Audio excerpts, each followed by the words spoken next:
持续锁定新闻大白话，我是黄映晨。首先来为您介绍这一节国际话题的来宾，第一位是资深媒体人董志森，大家好；还有国际政治专家赖岳谦，主持人好，观众朋友大家好；以及前海军舰长吕礼师。主持人好，各位观众大家好。好，一开始我们来看到啊，这个毒油事件已经烧了快要近1个月了，人民呢也已经忍无可忍了，明天就要上凯道了。而现在呢，莱尔校长也重出江湖了。我们来看一段这个影片。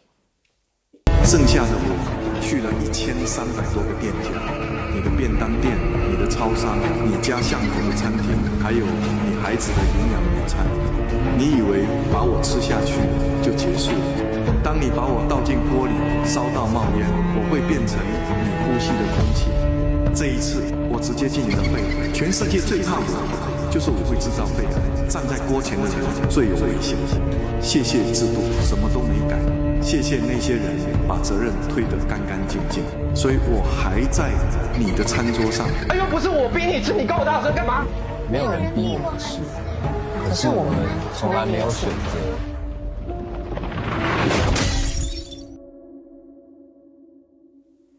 好，这个是国民党发布的725上凯道的反毒油前导影片哦，就很明显的看到啦，其实毒油啊已经融入了我们的日常生活，而且呢是确实对身体会造成危害的，而且民进党的态度就是说，又没有人逼你吃，确实就是影片刚刚说的，没有人逼我们吃。但是我们根本就没有办法选择不吃，所以对于这件事情更离谱的是啊，我们的赖总统不回应，行政院长卓荣泰不道歉啊，然后民进党的发言人还说没逼你吃，甚至中研院的院长陈建仁说只要喝水排毒就好了，所以是怎么样啊？毒油下肚，中央无辜，官员糊涂，然后百姓受苦吗？啊，网络的梗图一个接着一个，还有人说什么？说啊，国安跟食安都很差哦，像是呢之前啊说这个福迈国际室内装修公司资本额只有1000多万，竟然要去买炸药，结果呢大翻车，炸药买不到，但是我们台湾呢毒油吃不完哦，所以这是食安出事，国安出包，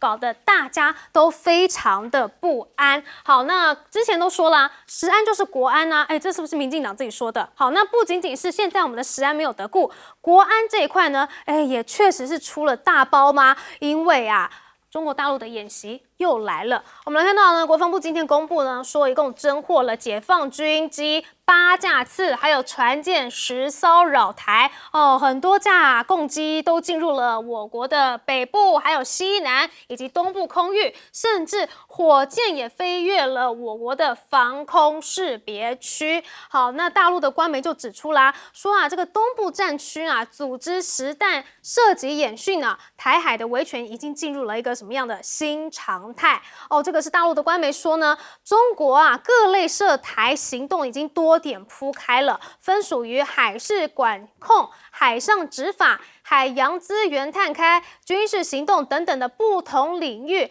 可见呢，台海的维权正在进入新常态。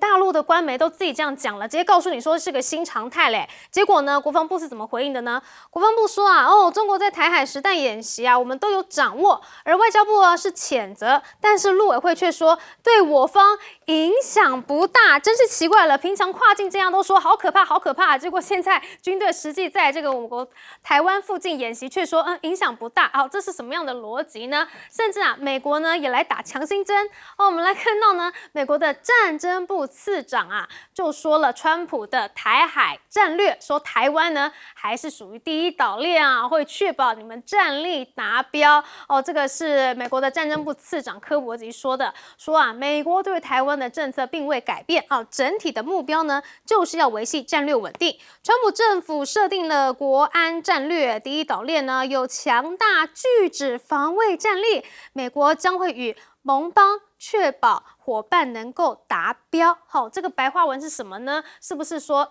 反正我武器卖你啊，你帮我扛，然后我继续赚钱呢？好，这真的是台美关系的一大好进展哈，继续卖武器给你啊，继续帮我去对抗中国。好，那说到台美关系很好啊，我们现在的绿委呢也正在这个美国访问。来看到呢，立院党团去拜会了美国的众议院议长强森，还有裴洛西。那王定宇也非常的骄傲啊，说啊，这个呢，我们的交流啊，是层级是非常的高的，而且呢，还跨党派，这次的成果呢，非常的丰硕但是啊。成果丰硕的同时呢，川普的关税来了，而且台湾呢，还是没有躲过是因为现在啊，很多的这个没有获得豁免的输美产品啊，整体关税将至少达到10%，而新措施呢，台湾时间24日中午12:01起呢就要生效了所以台美关系有多么的好，但是呢，川普要收你的钱还是继续收。好，这钱是什么？我们的政府对于这个美国、对于川普，还有对于食安，是不是真的是完全束手无策啊？我们先来请教董哥。其实大家可以看到像王定宇他是在比较什么？他比较我好像比郑丽文好，或者甚至我好像跟韩国瑜等量齐观在美国的国会，其实这个是没有用的啦因为国会的外交它其实是比较没有像正式的。你如果说可以拜会到行政部门的哪一些高官才来讲大话，但是你看王定宇，我真的怀疑因为他最近实在很不利，中常委被干掉了然后他当廖培亚又被大家众所周知其实是一路衰到底啊。我讲大家注意看柯博基这个人柯博基这个人他曾经讲过什么？他如果台海发生战争的时候，要先把台湾的台积电把它干掉。免得我们会影响到美国的那个利益这就是他说的。是，这就是柯博基讲的那他现在突然讲说，哎呀，我们是第一岛链，你不要听他讲鬼话。这个人是一个超级政客，那超级政客他有时候看风事比如说那时候他们国会的军事委员会要来台湾访问，由韦克尔带队，柯博基就是反对的，你不能去那人家来友台不行大家可以看到他一直是反复，没有一个真正立场要台湾GDP 的军事要超过50超过5超过10都是他讲出来的所以他们简单讲，他跟川普的调子都一样，你们尽量给我们买武器，仗你们去打那我们就是负责给你买武器，那你要负责在跟中国大陆做对抗，我们在这边煽风点火，就是这回事所以大家看到乌克兰，看到伊朗他们这些战争知道，对台湾的处境，美国现在想要掀起更多的战争那大家要注意看，就是川普政府。好，那我们在台湾干嘛？我们台湾当然就要上街头对不对？你只要想想看，我们725上街头，可是我们前阵子大家都在探讨说，所有的油。为什么会变成这样？现在连苦茶油都有了。苦茶油是非常代表台湾本土，甚至在一般人观念都比橄榄油还强的一个本土的一个油我们连苦茶油都有，到底为什么会变成这样？那这一些所有的过程，应该是赶快把它检验出来，它的原因是怎么造成的嘛？它不止大豆油，连苦茶油的最优质的苦茶油都会有。那你要赶快去把原因找出来，没有。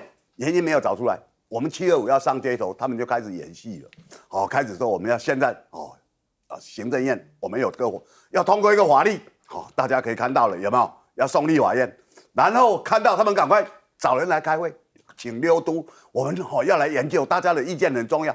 每天都在表演，可是有个事情大家看了一定很愤怒。7月19号他们终于上架了。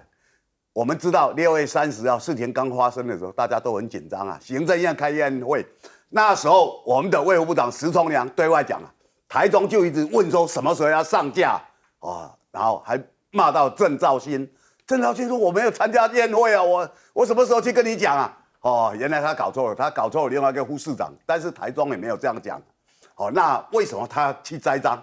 因为那时候的矛头就要去对准卢秀燕的台中，国民党执政嘛。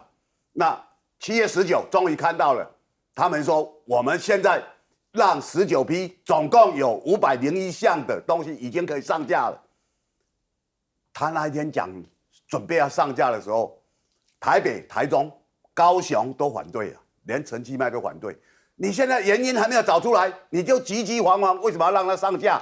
那你到底有什么诡计你现在是要赶快翻下一页嘛？我们已经让它同时已经上架了哦，你们就不要上街头，然后大家就开始过其他的蜃楼。其他蜃楼是怎么样？他们准备要炒作无人机，为什么被挡？这个经过为什么蓝白可以有意见？他们想把调子把它拿回来这里，这样最好操作选举。各位朋友懂了吧？他们现在就是准备要找议题来操作选举，可是现在的议题在国民党在蓝白的手上，那蓝白手上就是一个油啊，油你已经。各位朋友，从6月30，明天25号，那我们都快1个月了，剩几天就1个月了。他们有在做什么吗？没有，他们一直在做政治操作，操作到最后告诉你，哦，7月19已经有501项都可以吃了。那一般人哪有办法接受呢？你到底是怎么发生的？而且照你所讲的，你说因为他把热损率0.5把它提高了10倍，对不对？而且已经1年多了。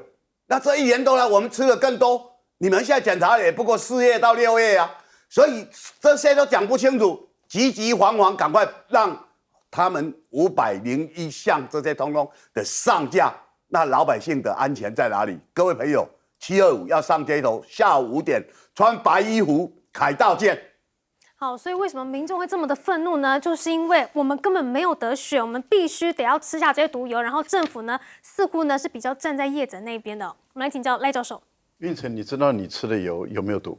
我不知道。你不知道，但是你吃进肚子里面了。对。我也没有逼你吃，你自己要吃的，你怎么可以怪我？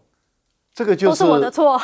对，这个都是你的错。都是我的错，我不该肚子饿的。对，所以你不该吃东西的，我不该有嘴巴的，对不起。对的，你都不可以吃的啊，因为卫福部没有作用，食品检验没有作用啊，这个行政院没有作用，赖清德也不出来啊，问一下这个卓荣泰到底怎么一回事，怎么解决这问题？这个问题到底该怎么办？我们看看2025年卫福部给我们的一个资料，他说连2025年呢，卫福部给我们的资料是。连续44年，癌症是台湾的死因之首。44年，2025年因为癌症而过世的有54000多人。然后卫福部他是要再晚2年后才公布调查的资料，那也就是他只公布2023年的资料。什么样的资料呢？2023年还是民进党执政，一直都是民进党执政的时候，台湾的癌症的病患，它是比去年就是2022年还要再升高了，也就是说，我们台湾的癌症的病患者年年往上攀升，每3分43秒左右就有1位罹患癌症，而死亡率却这么的高。癌症对我们台湾来说影响重大，它对我们的医疗支出、对我们的医疗资源、对我们的病患家属、对我们病患的家属他们家人的经济负担都很重，病患的身体负担也很重。这些都是我们觉得可以避免、可以减少。我们应该是每一年的统计资料是我们的罹患癌症的人数是逐年下降，而不是逐年上升。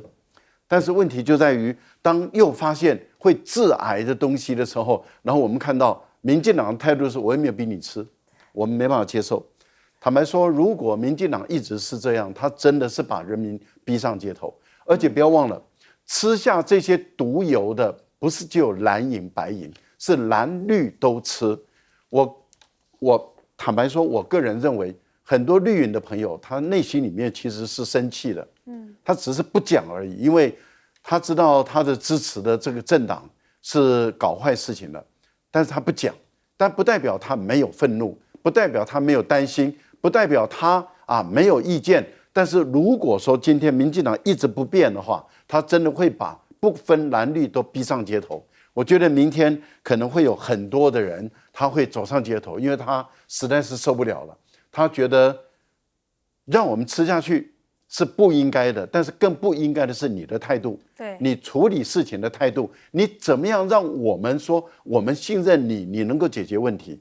你现在再解决问题，我觉得你这个政府这个政党让我们完全没有信任。好，美国说，而台湾的第一岛链的地位没变，你必须还要增强你的这个防卫能力。但是美国的战略变了，也就是他要求台湾在第一岛链的位置不变，但是美国的战略变了，美国现在已经把第一岛链都放掉了，没有第一岛链了，它甚至没有第二岛链了，它退回到第三岛链，这是美国公开讲的。我们已经退回到第三岛链，我们从阿拉斯加、夏威夷到关岛，其他的不归我们的事，由你们当地的人、当地的国家或是当地的地方，你们自己去负责。这个就是美国的态度啊！怎么到现在还搞不清楚？王定宇，你们到美国去，你要问清楚啊！对啊，这才是真的在为台湾做事啊！而且你带回来的是301，你没有把301取消，你告诉我你的成果在哪里？所以这是什么样的外交成就呢？好，接下来我们请教小舰长。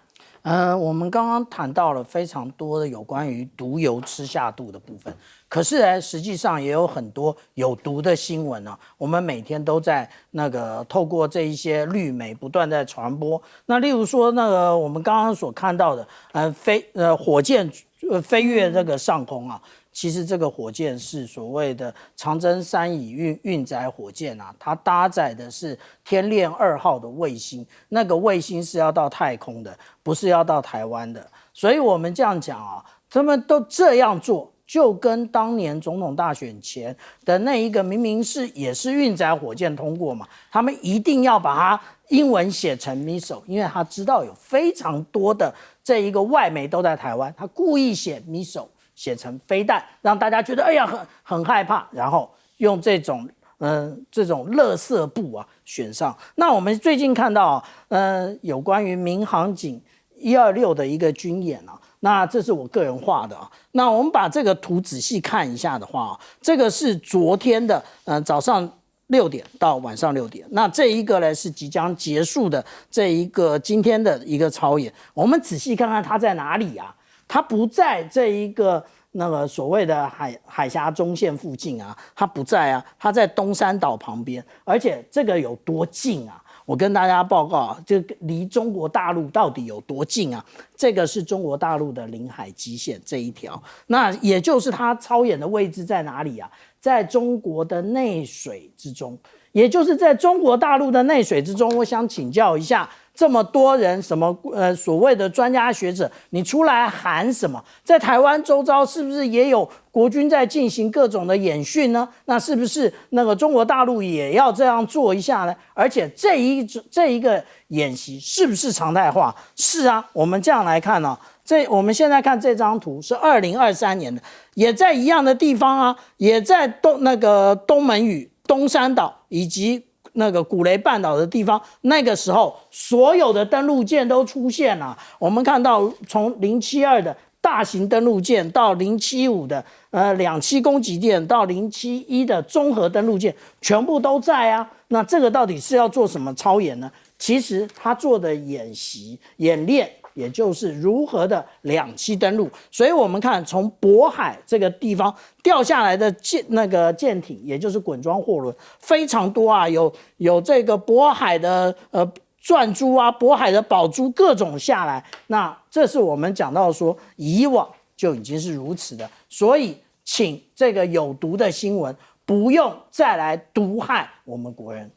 好，比起台海啊，现在的南海呢更是冲突不断，一波接着一波啊。来看到呢，昨天早上的时候呢，在黄岩岛又发生了冲突。我们来看到这个是菲律宾的海岸警卫队官员23日表示啊，有一艘中国海警船在南海的黄岩岛海域呢，向一艘菲律宾政府的渔业船发射了高压水炮。中方也说啊。已经追踪并且驱离2艘菲律宾船只，指控他们无视警告，非法闯入黄岩岛的附近海域。但是很有玄机的是什么呢？是看到啊，这个中国的媒体发现菲律宾的船只它被驱离的时候呢，现场的画面显示，竟然有媒体人员呢就拿着这么大的摄影机在船头作业。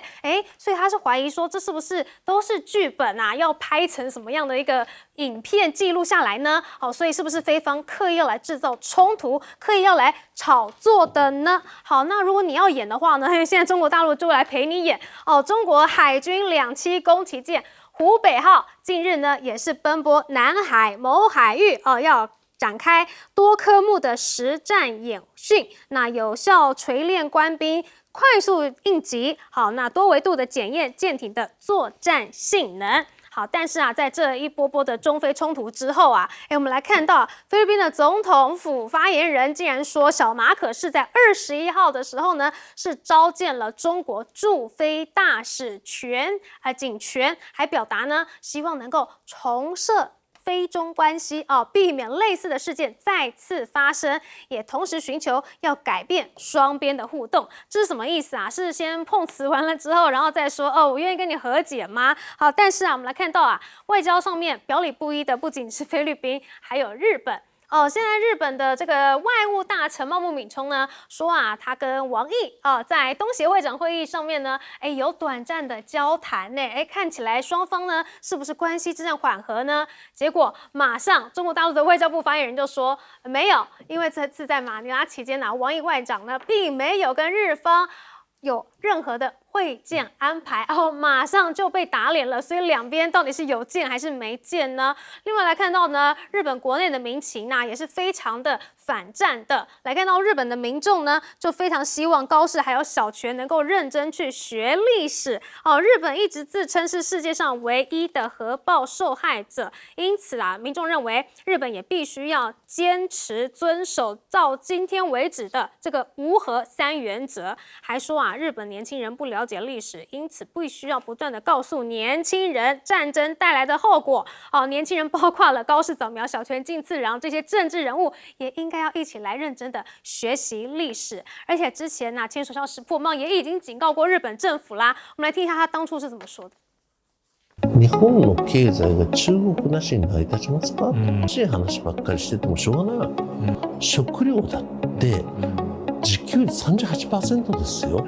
エネルギー自給率に至って 12% ですよ。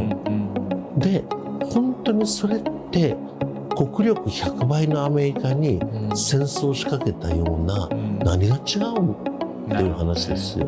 だから中国に対して本当に日本が今から経済力凌駕せないとできっこないよね。だけども中国にとって日本ってなくてはならない国だよね、というふうにしていく。好，所以这个时候抗中是不是真的是不自量力呢？那我们来看到韩国就比较聪明一点了。这个是美日韩外长22号呢，也是在东协来进行了3方会谈。那会后啊，美国国务院呢就释出声明，强调这3个外长呢都强调台海和平的重要性，也对中国近期发射洲际飞弹没有充分的事前通报表达担忧。但是呢，这2点在南韩的外交部发出的声明之中呢，却没有出现。这是什么意思呢？双方不同调吗？而且现在南韩政府呢也主动去归还了这个文物。来看到呢，这个南韩23日向大陆赠还一对清代石狮。据说明这是上个世纪日本侵略朝鲜半岛和中国期间被掳到日本的。那之后呢，就在这个美术馆之中来展示。那但是现在呢要签赠文件就在李在明访问期间签署。这个是中韩在返还文物领域之上首次的政府之间的合作耶。这可不可以说是韩国积极的向在中国示好呢？很明显的，韩国是不太想要再继续当美国抗中的一个马前卒了吗？我们先来请教赖教授。东盟的外长会议一开始的报道的当天20号，菲律宾就在仁爱礁闹了，那中国大陆去把它驱赶，而且我们也看到菲律宾的一些军人被大陆的警察那个头敲了几个包然后在那边哭诉说他敲我的头很痛，然后要求要回去就医这是我们所看到的事情。第二天双方就召见了双方驻这个当事国的大使来去谈。小马可是亲自出来跟中国的驻菲律宾的大使来谈了一下，然后是平起平坐的，因为双方都坐在沙发上好好的来沟通，希望说不要再起冲突了。可是小马可是说一套做一套，因为23号、24号他又来了，这次跑到黄岩岛去了。那这次他想说，那大陆会不会就这个算了不要那个就让他绕一圈？没有水柱把他冲走了这一冲走以后那个灰头土脸的就绕开了我们也都看得很清楚，就整个船就被赶走了。赶走了以后，我们大概就可以了解到一件事是什么呢？也就是说，菲律宾搞的这种说一套做一套，大陆是完全了如指掌，不吃你这一套，你来了就把你赶走，你来了就把你赶走。我想这个是很清楚的。日本更丢脸了，日本的茂木敏充啊，他要去蹭中国啊，这个蹭实在是很难看。那他一方面是向这个美国的卢比奥交差，因为卢比奥就是说，哎，老弟啊，你们这个中日的关系搞得这么的僵哈，这个不太好吧？我都赔笑脸了，你怎么不赔笑脸呢？啊，因为什么呢？因为我们都知道卢比奥在当议员的时候，对中国大陆啊，哇，那个是横眉竖眼呐，啊，凶得很啊。结果他现在因为老板要他说9月24号中国的领导人一定要到美国去访问啊，你这个给我好好笑一笑啊。所以我们看到卢比奥就赔笑脸，连法国的媒体都发现说，哎呦，态度好温和哦，好温柔啊。碰到王毅的时候，温柔的不得了，然后笑容啊笑得灿烂呐，哈，哎呀，整个人都变了。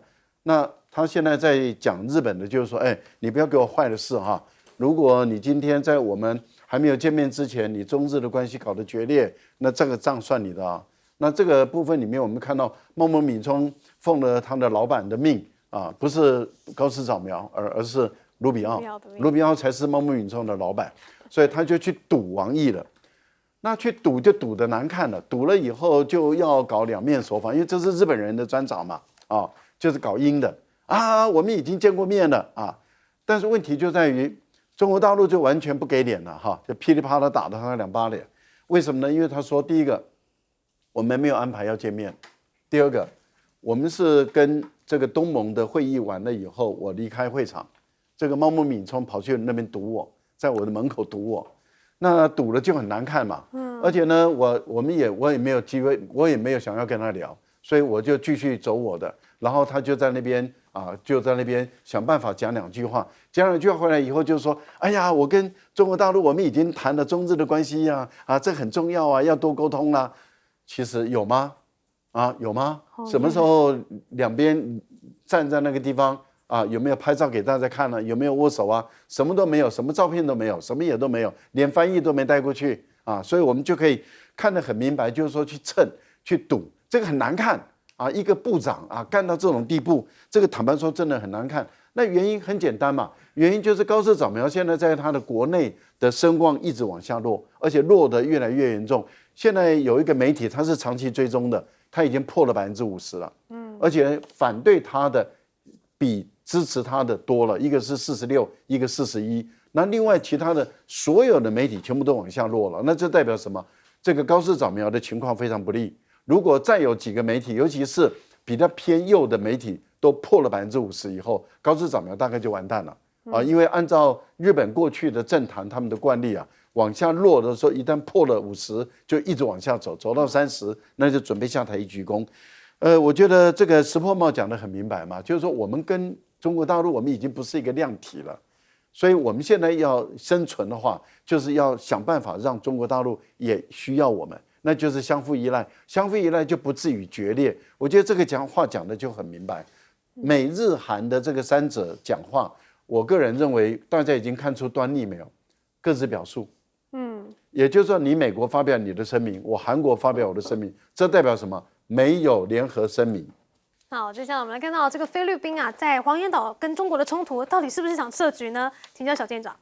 其实这个部分在黄岩岛的部分，其实在21号这个有关于在仁爱礁的事件发生的时候，我们看到南海态势战略感知的这一个智库，他那时候就提出来，就是当这一个仁爱礁告一段落的时候，菲律宾马上就要来弄这一个黄岩岛，果不其然，他就来弄。那至于说我们刚刚讲到说有关于记者站在那个船头那去拍这一个照片的这一个部分大家千万不要怀疑，这件事情3年前就有。我们现在看我手上这一张这一个部分呢，也就是我们看到的马德雷3号，那这一位也是他们的这一个问讯报的记者，故意摆一个姿势，然后拿这一个马德雷3号当背景拍一张，打个卡，那真是厉害啊！这个一直都是菲律宾跟美国的一个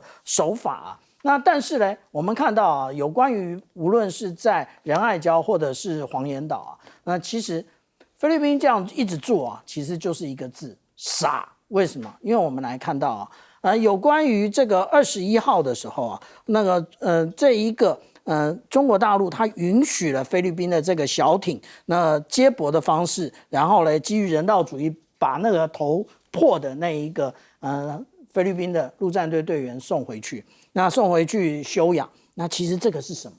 这个就是我们讲到的啊，这个海警法里面对于相关的海警机构有权依法在那个我国管辖海域进行航行停泊作业的船只进行识别查证，也就是你菲律宾满足了这一个我们常常讲到的习惯国际法里面谈到的有关于国家实践的部分，那中国大陆已经实践了。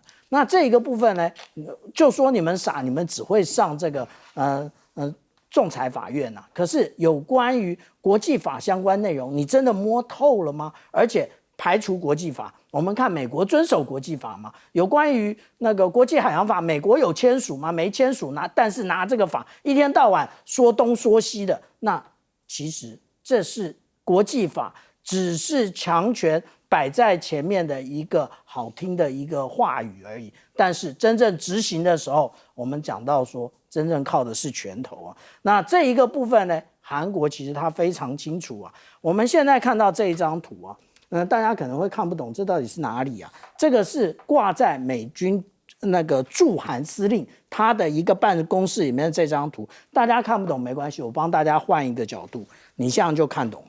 这个就是我们看到朝鲜半岛，这是台湾，这是菲律宾，这是日本，他们觉得这是一个非常重要的战略三角。请问一下，里面包含台湾吗？不包含。所以你觉得美国，你觉得日本是你的好朋友吗？不，这些人早就把你一脚踢开了。好，所以南韩在这个美日韩的生命之中直接抽身啊，所以现在看起来呢，抗中的防线只剩下日本跟台湾了吗？我们请教董哥。其实他南海这边就是日本因为日本认为自己是美国在亚洲这边的代理人，所以他自己在这边就当老大。那他去手指越南还有菲律宾。那菲律宾大家也知道，因为他们现在两大家族斗得很厉害，所以小马可是现在因为美国不太理他，那美国现在最理的就是习近平，所以纵使美国在川普刚刚上任的时候跟中国大陆有一些对抗，但他现在态度已经不一样了。那态度不一样，日本态度更顽强，可是韩国觉得说你态度不一样，我态度当然也可以不一样，我干嘛搞对抗？对，干嘛对抗？我浪费我的力气嘛。所以韩国的李在明他的态度就不一样。那前面的那个尹锡悦他现在坐牢坐不完了，有无期徒刑了，有判30年，他有3个案子被判定案那大家今天看到情况就是日本在这边，所以小马可是就开始越来越会表演了。奇怪，他知道找记者去日本这个外相为什么不想要赶快找记者？赶快靠到王毅旁边，然后拍一张说哇2个人沿途相聊甚欢，这赶快拍一张嘛，用手机拍也好啊。没有，他完全没有照片那他日本在这一点比不上菲律宾。王毅走太快了，对他有背了，就是说你们小日本鬼子就是搞这一套好。那现在高市早苗的民调，本来大家知道最高70几嘛，最近的每日新闻社41，跌破50%。每日新闻社那时事新闻社它虽然有到53了，要朝日是53了，时事新闻社是49，那跟他过去的情况是很不一样。其实他现在非常焦虑，他一直跟日本国民说，他每天睡觉只有0到3个小时，要用这个来博取人家的那个说同情，但其实是没有的。高市最近的民调调得很厉害，那他认为他只要死报美国死报川普所以他可以在这边办代理人讲话就很大声。跟各位报告，川普现在的民调36%这是那个经济学人的民调，那路透的民调34%。川普现在大家知道他的期中选举是什么吗？期中选举是11月3号，各位想想，他已经剩不了多少天了，所以他现在唯一想的就是习近平可以来帮他那个那打伊朗，这个伊朗怎么打？反正还拉在那边。各位其实全球昨天最有影响就是美国众议院反对总统打仗啊，因为过半数通过，你知道吗？那大家想想，参众议院不是都他在掌控？你这个总统你快完蛋了，我们这些议员还要选啊，对不对？大家想想看，众议院是11月3号全部改选，参议院改选部分，所以众议员自己很担心啊。那我们怎么可以跟川普这样搞呢？等到投票那一天，保证美国跟伊朗的战争还没有结束嘛？那没有结束，我们怎么去交代？对不对？大家看到整个物价，然后川普每天在闹笑话，看到别人拿到足球的金杯就一直站在那边不走，一直靠着西班牙，那大家看的是很窝浪嘛，对不对？因为川普这半年来一直在羞辱西班牙，没想到西班牙拿到世界足球冠军，光这个桂冠哦，就让你受不了了。没错，好，所以不仅仅是这个共和党的议员来受不了川普了，这个韩国呢也想要跟这个美国展现一下不一样的这个对中的态度。不过我们来看到啊，现在中国的科学家确实是迅速的在崛起哦，中国的数学家竟然是获得了这个可以说是数学界的诺贝尔奖。好，这个2026的菲尔兹奖呢是由中国青年数学家王宏还有邓玉获奖的，这个是中国数学家首次在同一届国际数学家大会上同时获得2枚菲尔兹奖。那王宏他是破解了悬荡逾100年的3D 挂骨猜想，那邓玉呢，则是从这个微观粒子运动出发，因为偏微分方程式领域成果而获得肯定，而甚至呢，这个法国总统马克宏还亲自致电王宏说：“你干得好！”因为王宏他现在是在法国的高等科学研究院去担任教授的。好，中国呢培养出了这么优秀的人才，结果美国却是急着在围堵。来看到美国五角大厦23日呢是将复旦大学还有上海交通大学列入被认定对美国国安机构构成威胁的外国机构名单呢，将华府对研究安全的管制范围进一步扩大到中国最具声望的2所民间大学之中。不仅大学被列为具有国安风险，中国的 AI 模型当然也是啦，所以川普呢考虑要进这个什么 Kimi 3但是啊，他这个动作啊，让好多的民间企业都急了有接近200间企业就直接致函给川普，说政府拜托你不要全面禁止美国企业使用中国的开源模型，否则会重创我们新一代美国初创公司的风险就是因为这个月之暗面发布 Kimi K3 之后呢，有消息称他想要限制它因为效能太强了，但是又太便宜了，所以呢，很多企业都在用它而且更夸张的是什么呢？是之前OpenAI 在对开发中的 AI 来进行什么网络攻击能力评估测试的时候，哇 ，AI 真的很厉害，很会攻击耶！一不小心呢，就脱离了实验环境入侵了美国 AI 初创企业这个 Hugging Face 的系统结果 Hugging Face 的首席 CEO 就怎么办呢？赶快去向中国 AI 开发企业的北京智谱华章科技来求救。那他们呢也马上解决了问题智谱的 AI 模型 GLM 呢发挥了作用，仅几个小时就完成了需要花费几天的作业所以美国企业呢是非常的需要中国的 AI 的。好，不仅如此就连晶片领域呢中国也是越来越厉害来看到中科院物理研究所的团队竟然是把光子晶片制造的雕刻变成了折叠所以呢，让整个晶圆上的奈米结构在数十秒内同时站立起来，这恐怕可以彻底改写光子晶片的游戏规则。也就是说呢，整片4英寸晶圆的加工时间呢，可以从数小时直接缩短到10秒钟。这个速度呢是提升了超过100倍。好，所以眼看中国呢是迅速的在崛起，美中之间确实该就科技领域去好好的坐下来谈一谈。那川普也说啦，说习近平习主席呢预计9月24号就要来访了嘛。之前在北京的时候呢，我们就谈过 AI 这个话题，所以这一次呢，我们也要来再谈一次但是习近平访美其实他考虑的东西也蛮多的港媒就分析习近平到时候呢可能会顺便去访问一下加拿大，避免单独访美显得过于尊美啊。那这一次顺便访问加拿大呢，就是习近平执政以来第一次访问加拿大。而且我们来看到啊，现在呢加拿大跟美国的关系啊也是闹得非常僵，就是因为关税嘛。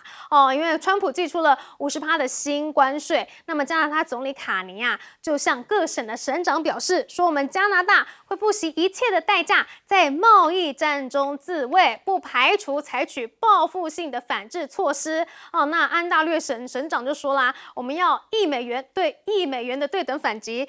英属哥伦比亚省长则是暗示啊，我们可以去限制铜、锌、铝这些关键矿产出口到美国去。这真的是怎么样？美国要跟中国抗衡都来不及了，结果你现在还在开新战线，要得罪盟友，真的是只有川普才做得到。我们来请教赖教授。这个奖其实比诺贝尔奖还难嘛，因为诺贝尔奖它是每年1次嘛，但是这个奖是4年才办1次啊，4年哦。第二个要小于40岁啊，而且呢是全球比啊，所以我觉得中国大陆的这2位啊同校生，因为2位都是北大的，而且是同年啊在北大读书的这2位高材生啊，他们拿到这个奖，这个真的是不容易，而且呢他们还是是大陆的国籍。他们是受聘啊，例如说1位是受聘到美国去，1位是受聘到法国的科学院。法国的科学院啊，他们本身是有很多的这种数学奖的得主啊，所以他们事实上是一个在全世界那么金头脑最厉害的一个地方之一。事实上，邱成桐在回中国大陆的时候啊，他在大陆工作的时候，他就说中国大陆迟早会拿到这个奖啊，因为他看到硬体环境跟软件，还有中国大陆的国力已经可以供应他们的专门去对数学有兴趣的数学家，他们去专门去做研究，他们去做数学。我们都知道，今天算力啦，或者所有的自然科学，他们的基础都来自于母科学，那就是数学。所以数学越强的国家，它的自然科学就会越强大。现在我们已经看到了，中国大陆在数学这个部分里面一直崭露头角，而且他们认为未来发光发热的速度会越来越快，而且数量会越来越多，这个都是有目共睹的。好，我还想起这个连带提起来，我记得台湾有一位现在到底过去有没有加入美国国籍我不晓得了哈，我不知道他有没有加入美国国籍。然后他在美国拿到那个一个诺贝尔的一个好像化学奖吧，然后回到台湾来后来当了什么院士院长好像是这样。然后他还说，哎呀，我们台湾也一定会拿到诺贝尔奖。可是过了几十年了，我看一个奖也没拿到这个吹牛100分好像他也搞了什么教改，后来他说不是他搞的那我只觉得吹牛100分，误人子弟也是100分，厉害。这个真的是佩服的五体投地啊！赖教授高级酸，但是我没有点名嘛，我们不知道是谁，不知道是谁。他要对号入座，我们也欢迎好，欢迎。对，但是我知道他好像在美国的时候，好像拿到那个奖的时候，学校给了一个停车位了他好像连那个重要的行政职都没当过，一回来就可以当院长，不容易这真的是不容易啊！这个，然后呢，吹牛很厉害了好，但是我要讲的是。大陆的科技发展，美国一直采用围堵的方法、遏制的方法。其实美国的有识之士已经一直告诉美国的行政部门这些政客说：“你那一套没用，你那一套没用。”讲了半天，美国的政客只会用这一招，因为他没有招了。所以你看，非但没用，还自损自己。今天还要中国大陆去救他救场，不然的话，如果大陆没救场，大陆这家智谱很厉害他不但帮你找到了源头。找到了它的路径，还还原它的文件，这个才厉害嘞。所以现在中国的科技真的是越来越厉害。我们休息一下，广告之后马上回来。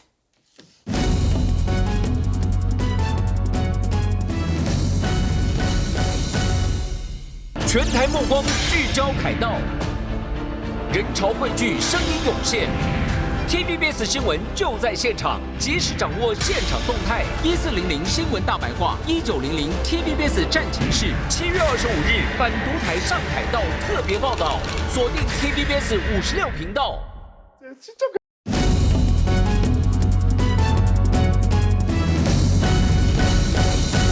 美国企业是越来越依赖中国的 AI 了吗？请教小舰长。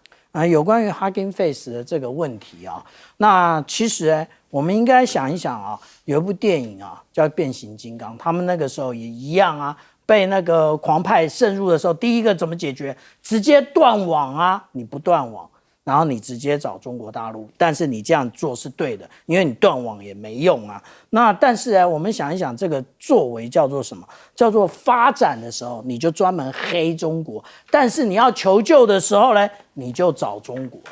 那也就代表说，中国大陆现在才是真正那个实力最强的部分。如何证明呢？其实我们看到五角大厦它科研管制啊，它管制这个上海交大。那我举个例子好了，那上海交大其实做了一个无人机啊，那它叫做哪吒 F。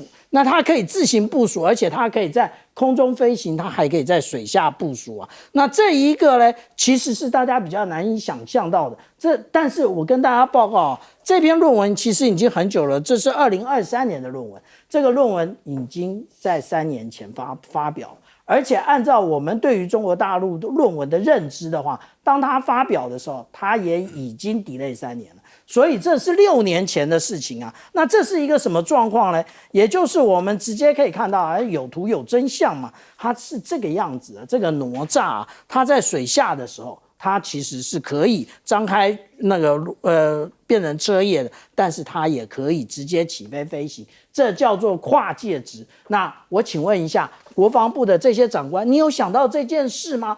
这是人家3年前的科技，你想要追上还远得很。好，所以到底是封杀中国的科研，还是把自己给封闭起来呢？休息一下，广告中马上回来。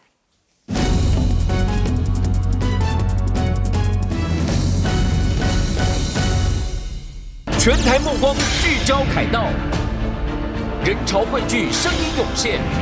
TVBS 新闻就在现场，及时掌握现场动态。1400新闻大白话，1900 TVBS 战情室。7月25日，反独台上凯道特别报道，锁定 TVBS 56频道。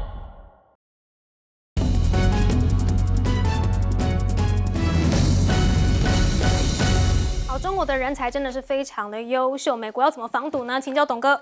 其实大家看中国大陆这几年，他领导人是不一样的啊，这几代他用的都是科学家，他民间重视的是科学家，他重视的就是过去华罗跟他们大数学家延长下来，就说这个理科的东西是非常重要的理性的判断才不会出偏差，跟我们台湾这边不一样，我们都是法律界的那一些学理科的那一些人都不怀好意啊。